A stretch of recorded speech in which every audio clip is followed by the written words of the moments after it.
The silence in the Hall of Eternal Resonance was not empty. It was heavy, a physical weight pressing down upon the souls of the 300 representatives gathered beneath the crystalline dome.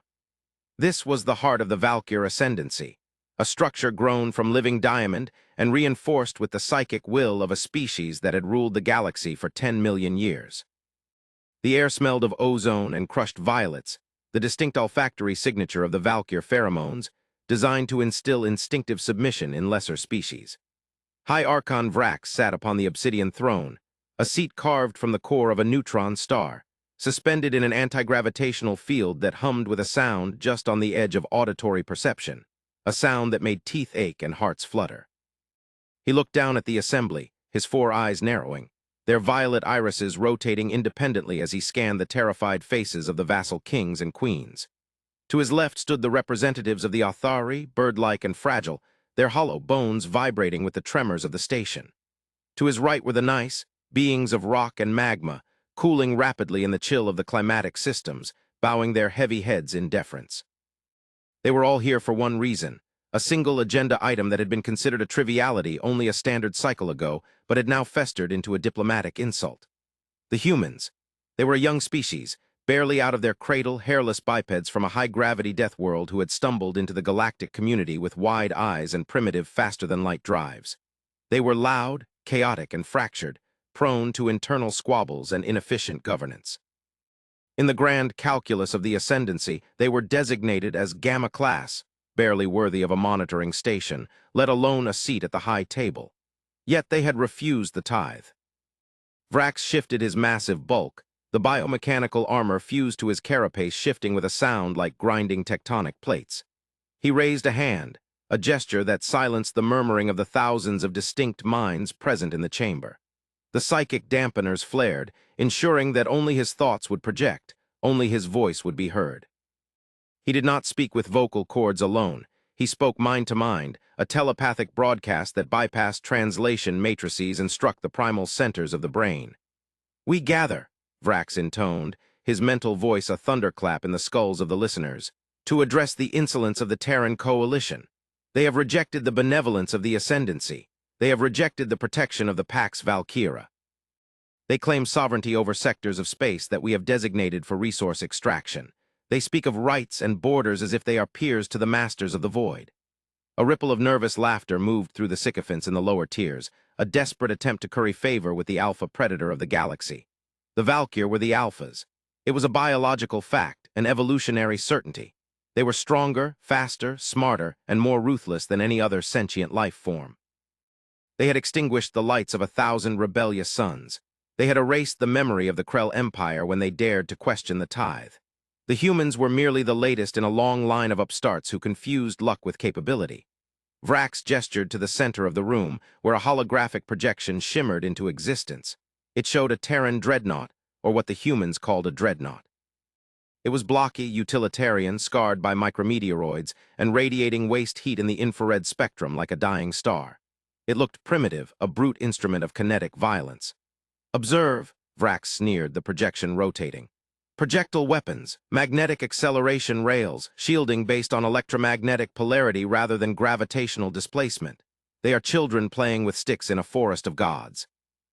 And yet, when our envoy arrived at their capital world of Earth to collect the resource allocation, they were met not with tribute, but with a document. The hologram changed, displaying a flat, two-dimensional image of paper, an archaic medium. It was a refusal, a polite, legally dense, and utterly firm refusal to submit to the Valkyr hegemony. Vrax let the absurdity of it soak into the room. They cited universal law. They cited self-determination, concepts that exist only in the minds of the weak to protect them from the strong. The High Archon leaned forward, his shadow engulfing the front row of the assembly. "We do not debate with the lower orders. We do not negotiate with bacteria. We sterilize. The Council has deliberated. The verdict is annihilation, not merely of their military, but of their potential. We shall break their cradle, shatter their colonies, and scatter their survivors to the winds to serve as cautionary tales for the next 1,000,000 years." The cheering that followed was mandatory, but beneath it lay a current of unease. Not because anyone doubted the Valkyr, their fleets were invincible, their technology indistinguishable from magic, but because there was something unsettling about the humans. The reports from the rim sectors were inconsistent. Valkyr patrols that strayed too close to human space didn't report battles, they simply stopped reporting. Probes sent to scan their deep space facilities returned with their data banks wiped clean, not by interference, but by a surgical excision of information, as if the sensors had simply refused to see. There was a rumor, spoken only in the darkest corners of the Athari trade guilds, that the humans were not what they seemed, that their chaotic radio broadcasts and primitive appearance were a camouflage, a skin worn by something else. But Vrax did not deal in rumors, he dealt in power. He signaled the Grand Admiral, a towering Valkyr named Kraz who stood like a statue of war in the gallery. "Admiral, unleash the 7th Subjugation Fleet, burn their outer colonies, bring me the head of their president. The session is concluded." As the massive doors of the chamber groaned open and the representatives filed out, a solitary figure remained standing in the designated petitioner's circle. It was a human. She was small, standing barely to the waist of the average nice, dressed in a simple gray suit that absorbed the ambient light rather than reflecting it. Her hair was pulled back in a severe bun, and her face was unreadable, a mask of calm amidst the storm of alien arrogance. She had stood silent throughout Vrax's speech, motionless, her vitals slowing to a hibernation-like rhythm that had confused the bioscanners. This was Ambassador Alara Vance. She had been granted safe conduct only to witness the declaration of her species' extinction, a cruel final courtesy the Valkyr enjoyed inflicting. Vrax noticed her lingering and let out a guttural laugh that shook the dust from the high arches. "Human," he projected, his mind brushing against hers with crushing force. "You remain. Do you wish to beg? Do you wish to offer your life in exchange for a delay in the inevitable?" Alara looked up, her eyes dark and completely devoid of fear. When she spoke, she did not use a translator device. She spoke in High Valkyr, the sacred language of the priesthood, her pronunciation flawless, her tone resonant with a gravity that seemed to emanate from the floor itself. "I remain High Archon," she said, her voice unamplified yet carrying to the furthest reaches of the hall, "because I am required to deliver the counteroffer. Protocol dictates that before the mechanism of total war is engaged, the opposing party must be given a final opportunity to withdraw." The silence that followed was absolute. It was the silence of a predator baffled by the prey biting back. Vrax blinked, his psychic aura flaring with irritation. "Withdraw? You command the Ascendancy to withdraw? You whose ships burn chemical fuel? You whose lifespan is a blink of an eye?" Alara reached into her pocket and withdrew a small, metallic sphere, placing it on the floor. It hummed, levitating to eye level. "We do not burn chemical fuel, Archon. We stopped doing that 3 centuries ago. We keep the old aesthetic because it reminds us of where we came from. It keeps us humble. But you have mistaken humility for weakness. You have mistaken silence for ignorance." She tapped the air and the sphere expanded, projecting a map of the galaxy.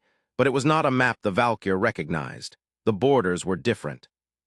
The Valkyr territory was marked in decaying red, while the human territory was not a spatial region, but a web of connecting lines, a neural network spanning the entire galactic disk, permeating the Valkyr systems, flowing through their trade routes, sitting unnoticed in the shadow of their greatest monuments.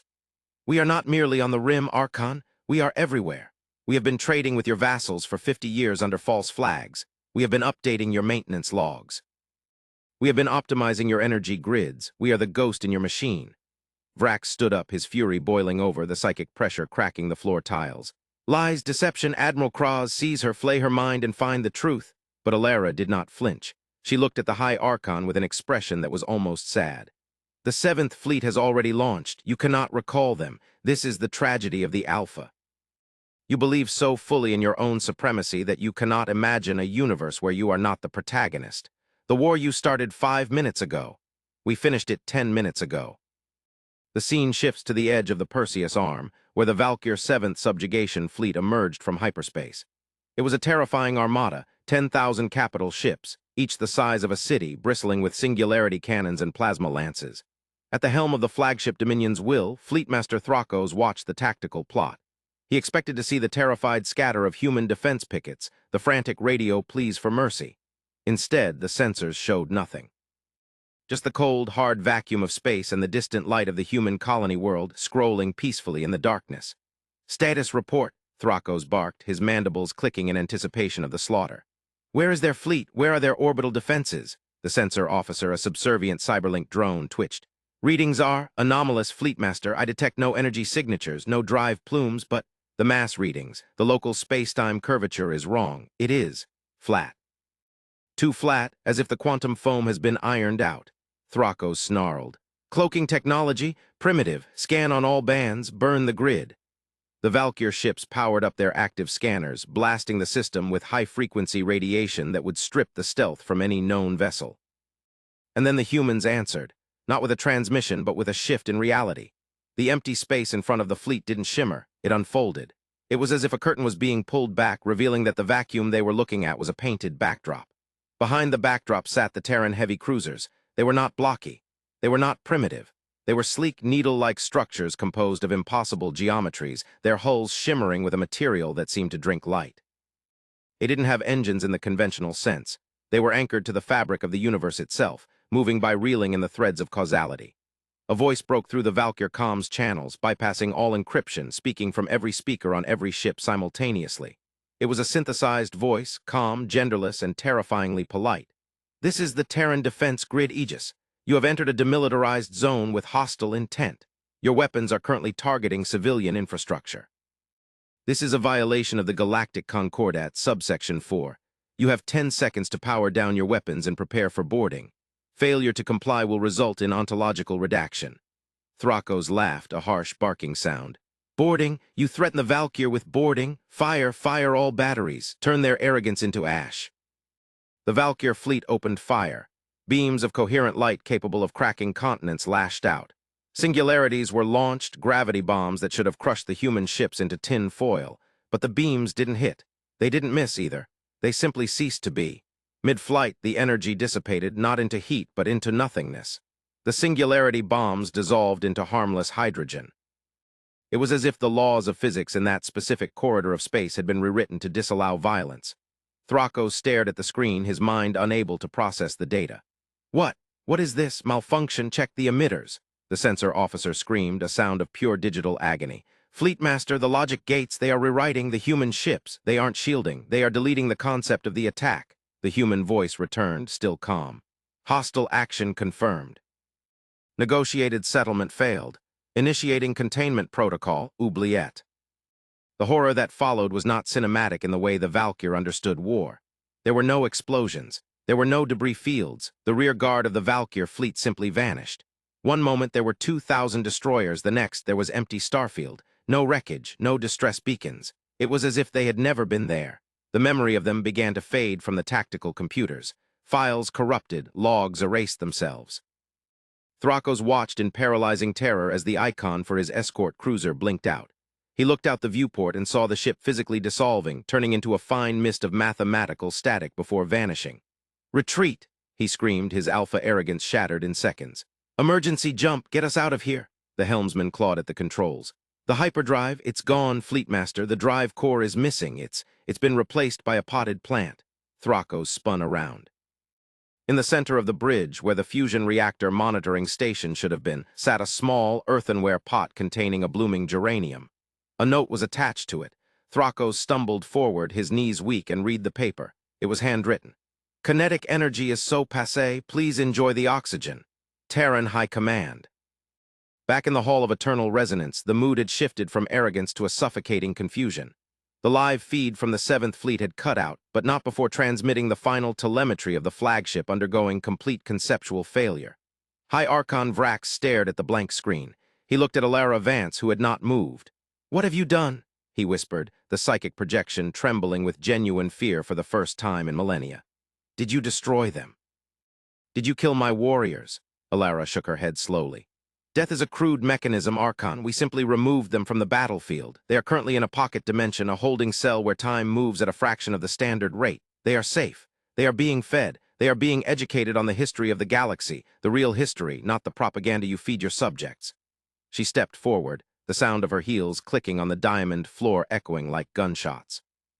"Called us Alpha. You called yourself Alpha. You built your entire civilization on the concept of the pack, the leader, the dominance hierarchy. You believe that to be strong, you must rule. You believe that to be secure, others must be afraid." She paused, looking up at the towering alien with a mix of pity and resolve. "Humans evolved differently. We didn't survive by being the biggest. We didn't survive by being the strongest. We survived by being the most adaptable. We survived by bonding."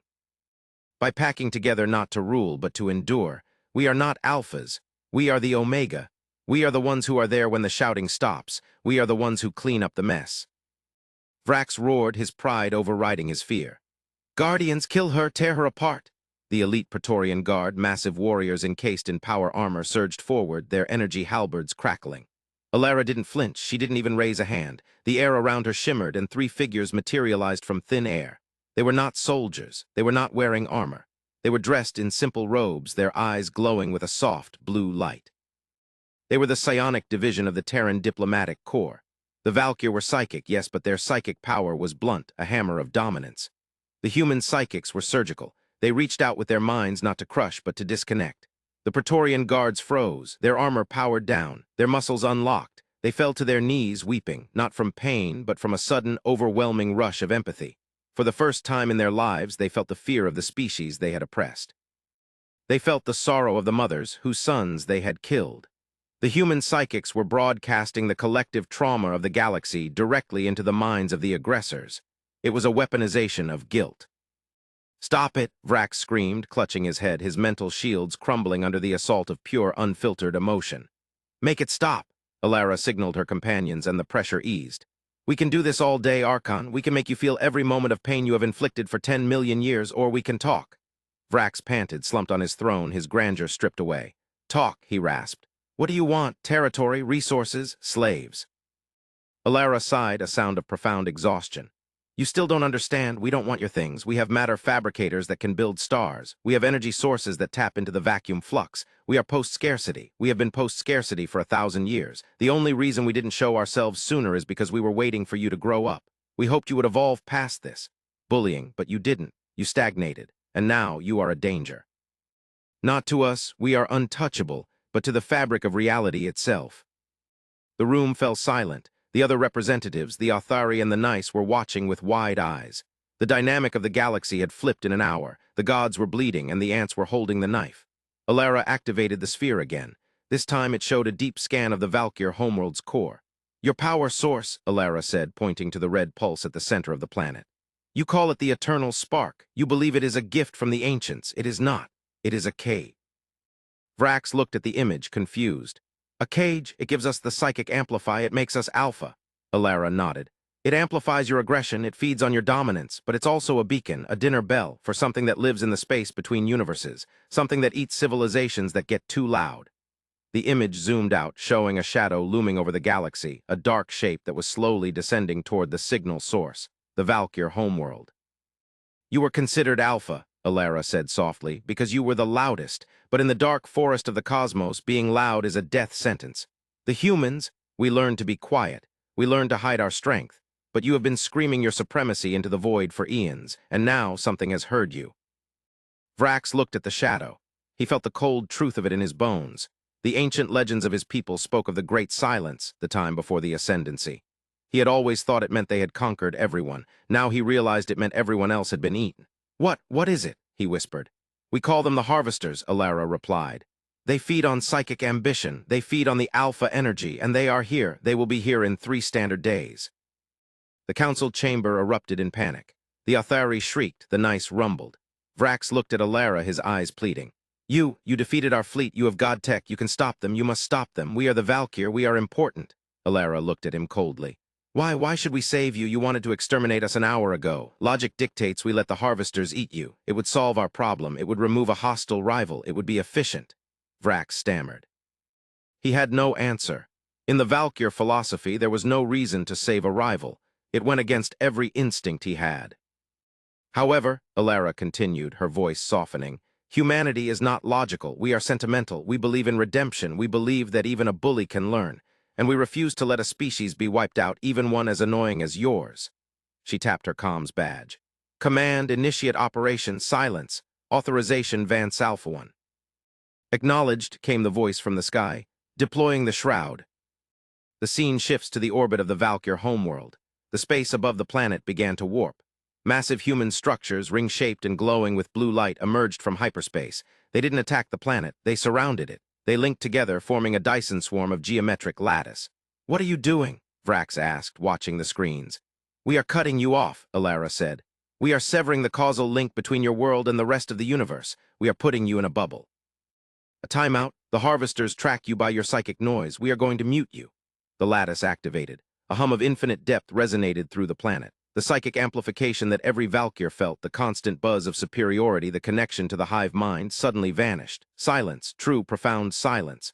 For the first time in history, Vrax felt alone in his own head. It was terrifying, it was liberating. The shadow on the edge of the galaxy paused. It sniffed the void. The dinner bell had stopped ringing. Confused, the cosmic predator turned away, drifting back into the dark, looking for easier prey. The threat is diverted, Alara said, the hologram fading. The shroud will remain in place for 100 years. During that time, you will have no FTL capability. You will have no psychic dominance. You will have to live on your planet with your own resources and learn to govern yourselves without subjugating others. You will learn to be peers. You will learn to be betas. And if after a century you have learned humility, we will let you out. Vrax sat on his throne, feeling smaller than he ever had in his life. The silence in his head was deafening. He looked at the human. She didn't look like a conqueror. She looked like a teacher who had just broken up a fight on a playground. "Who are you?" he asked, his voice trembling. "Really?" Alara smiled, and for the first time it was a genuine, warm smile. "We are the Terrans," she said. "We come in peace, but we bring the war with us just in case."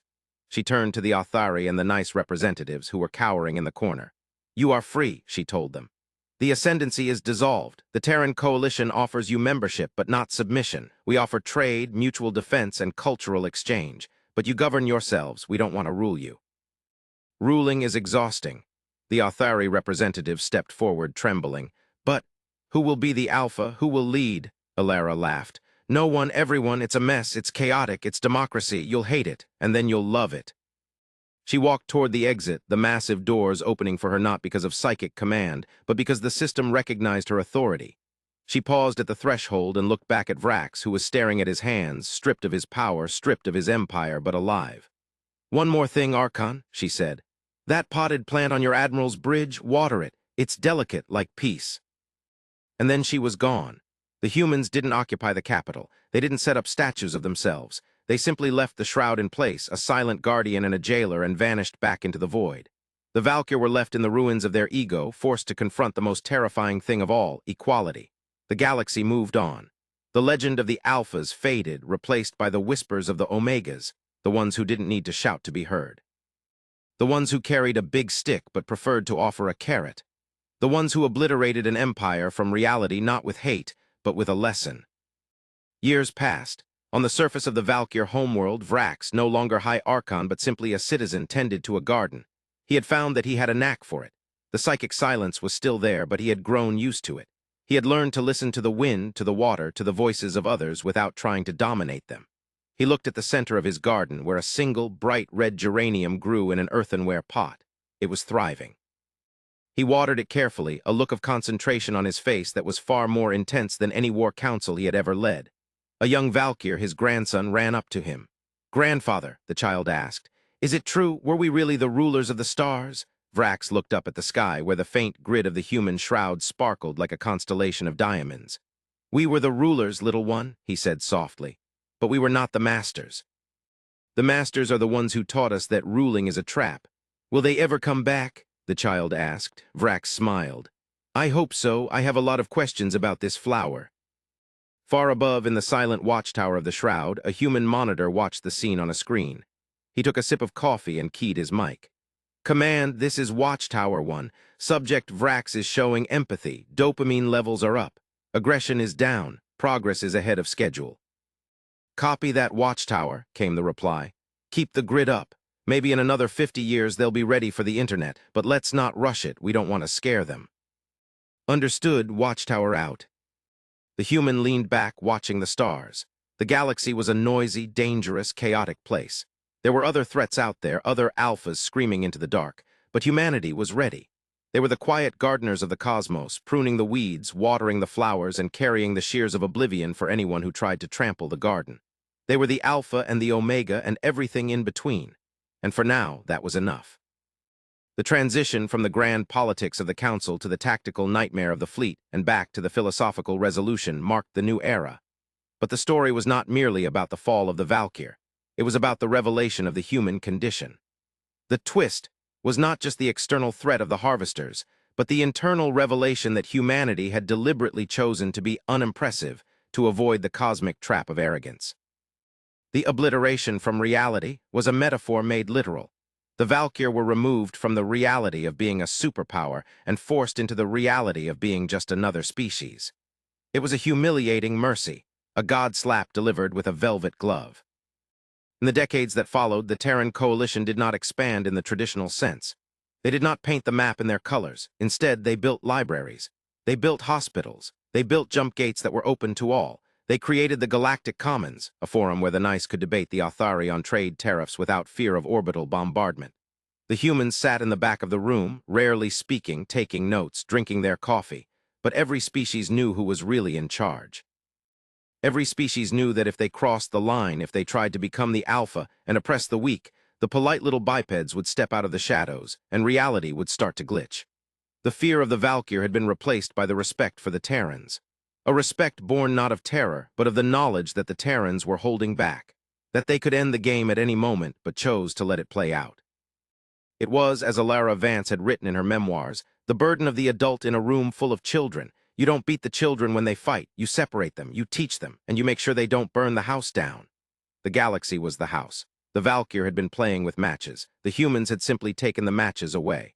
And in the silence of the shroud, looking up at the cage that had saved his soul, Vrax finally understood. He was not an alpha, he was not an omega. He was just a person, and that, he realized, was the most powerful thing to be. Concept of the alpha was a lie, a biological imperative gone wrong. The true power lay in the ability to deny that imperative, to choose peace when violence was easy, to choose mercy when vengeance was justified, to choose silence when shouting felt good. The humans had mastered this. They had obliterated the Valkyr from reality, yes. They had obliterated the version of the Valkyr that was incompatible with life. And in its place, they had allowed something new to grow, something better, something human. The monitors on the human stealth station blinked. A new signal was detected on the edge of the galaxy.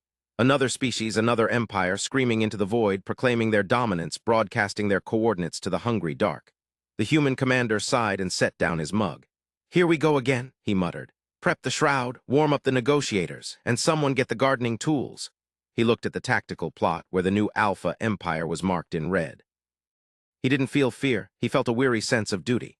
"Let's go teach them how to be small," he said. And the ship slipped into the fold between dimensions, vanishing from sight, a silent guardian heading out to obliterate another ego, to save another soul, to keep the garden safe for one more day. The stars watched, and for the first time in eons, they didn't blink. They knew they were being watched back by eyes that were kind, tired, and infinitely dangerous. The age of the Alpha was over. The age of humanity had begun, and it was very, very quiet.